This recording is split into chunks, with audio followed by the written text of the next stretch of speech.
Fala galera, seja muito bem-vindo no canal. Hoje o conteúdo vai ser na prática para falar como fazer os loops em Java. Eu expliquei a teoria deles no vídeo anterior, então se você perdeu, corre lá para ver. Você sabe aplicar loops em Java na prática? Não sabe? Vamos aprender juntos.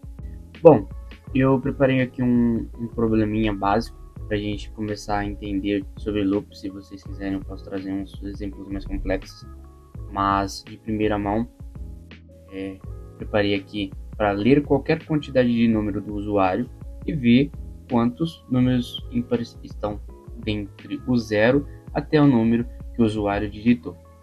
Bom, hoje a gente vai aprender um pouquinho sobre a classe Scanner.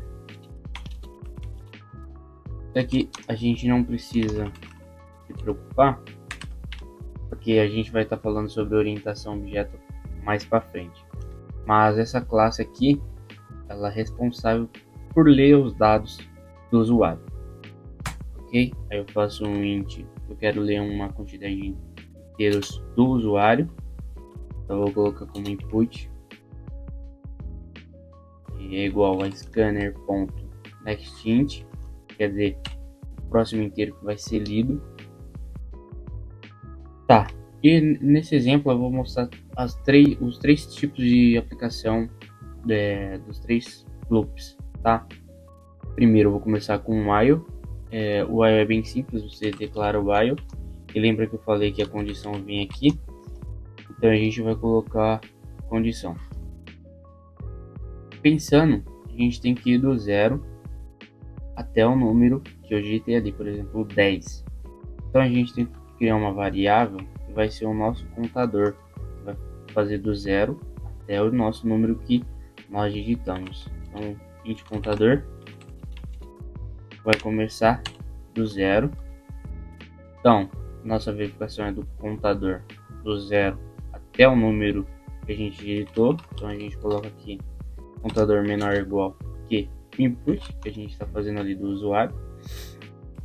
E lembra-se que o while é uma estrutura de repetição, então ele vai ficar sempre repetindo a mesma tarefa. E nossa condição de parada vai ser quando o contador chegar ao número da entrada que eu li. Então, para atualizar o contador, eu faço contador mais igual a 1, porque toda vez que ele passar, por exemplo, passei 0, é menor do que, eu coloquei o input do usuário como 10, 0 é menor ou igual que 10, é menor, então aí vai passando, aí vai atualizando a variável em 1 em 1, até chegar a nossa variável do usuário. Bom, aqui a gente quer fazer para verificar se é ímpar, então a gente vai criar uma condição with. Se você não viu os vídeos de condição, corre lá para assistir, que já está gravado.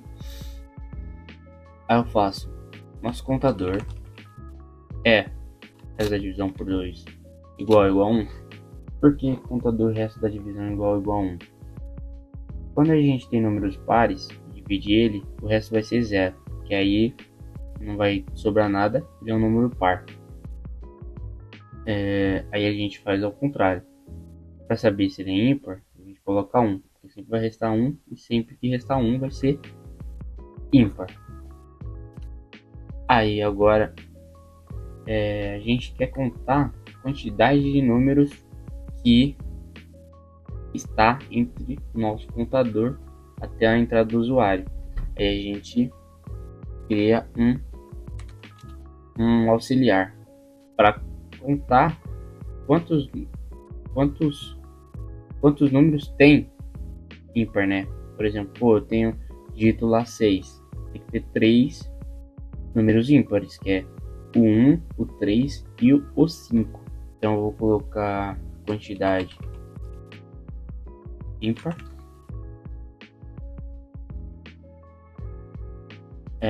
total ímpar, vai ser igual a 0 também.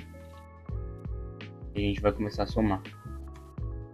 E a gente faz quantidade total mais igual a 1, também do mesmo jeito, como a gente fez aqui, porque toda vez que ele passar aqui e entrar, vai contar sempre um na variável. Então a gente sempre vai somando um para ver a quantidade total deles. Aí aqui a gente pode printar na tela.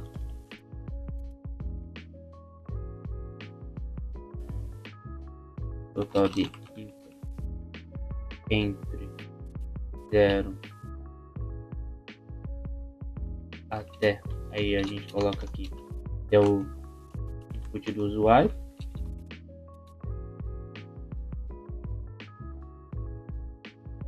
Vai ser igual à quantidade total ímpar. Para deixar o programa mais bonitinho, a gente pode deixar uma mensagem para o usuário quando ele for colocar o número para verificar. Então a gente faz print aqui.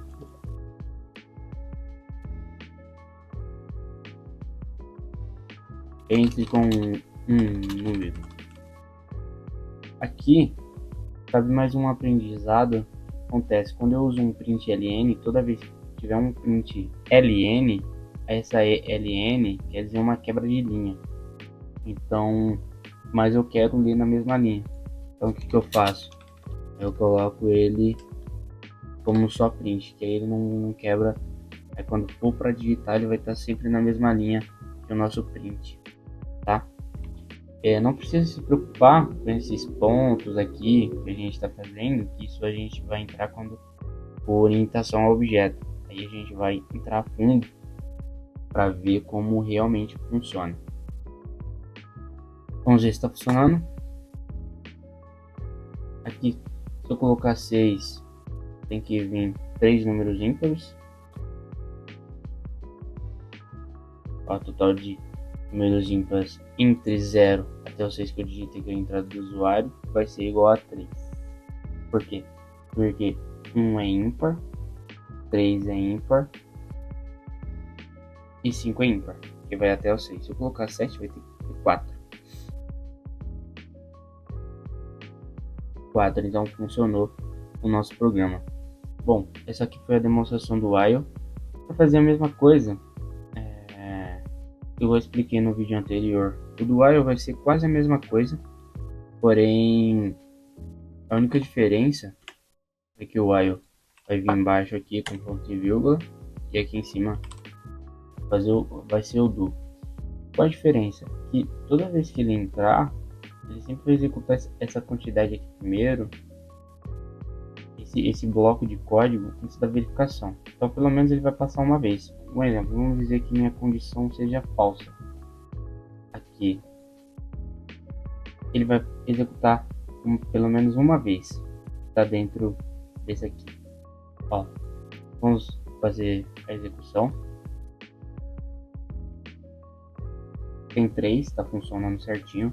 Aí, por exemplo, vamos colocar aqui como um teste para a gente verificar se ele vai realmente pelo menos uma vez no código. A primeira vez.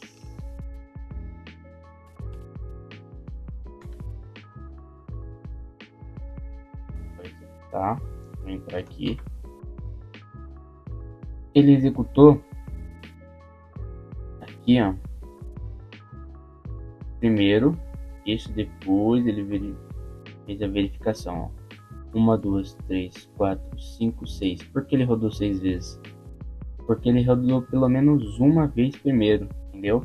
Então, essa é a única diferença entre o do while para o while. Aqui o outro loop é o for.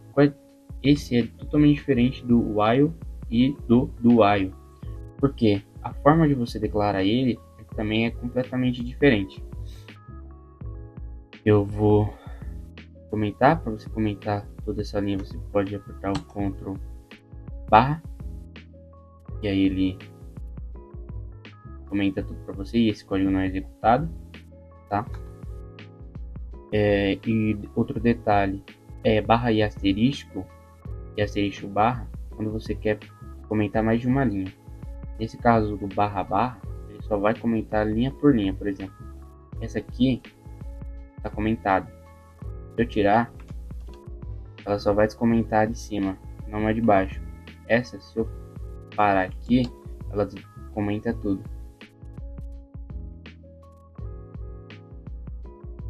Aí para a declaração do for, como eu expliquei, então a gente vai começar com iniciador, depois a condição e o incremento.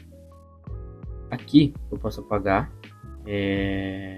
contador, eu vou ter que declarar ele aqui, ó, contador é igual a 0, ponto e vírgula, que ele é o nosso iniciador, e agora vem a condição, que é contador menor ou igual que o nosso input do usuário, e o nosso incremento ou decremento. O incremento ou decremento, ele vai ser o incremento primeiro, ele vai ser o que vai somar para você conseguir chegar até a sua condição. Por exemplo, o nosso incremento aqui está sendo 1, mas poderia ser 2, poderia ser 3. Então, por exemplo, eu coloco 3. Se ele começa do 0, ele vai aumentar sempre em 3 em 3. O decremento é a mesma coisa. Se você colocar contador menos igual que 1, ele sempre vai diminuir 1, tirar 1. Se eu coloco 4, ele sempre vai diminuindo em 4 em 4. Mas aqui a gente não quer isso, a gente quer pegar de 1 em 1. Então, por isso que a gente coloca 1. Aqui a gente vai fazer o código. A declaração a gente pode ver que é totalmente diferente do e pro while. Aí aqui a gente faz a mesma coisa. If contador resto da divisão por 2 igual a 1. Quantidade total de par e ímpar. É que a gente não precisa fazer o contador mais igual a 1, porque aqui a gente já tem um iniciador e já vai ser o contador completo. A gente faz o teste aqui para ver se tá do mesmo jeito. Vou colocar 6 e 3. Beleza? Então, tudo certo. Espero que você tenha gostado dessa aula. Deixa seu like, compartilha com seus amigos. Não esqueça de deixar sempre o feedback, se inscreva e sempre que quiser algum conteúdo novo, alguma coisa que você não esteja entendendo, deixe nos comentários abaixo. E sempre que possível, assista os vídeos para conseguir entender cada vez mais os conceitos. Beleza? E vai sair vídeo toda sexta-feira, ok?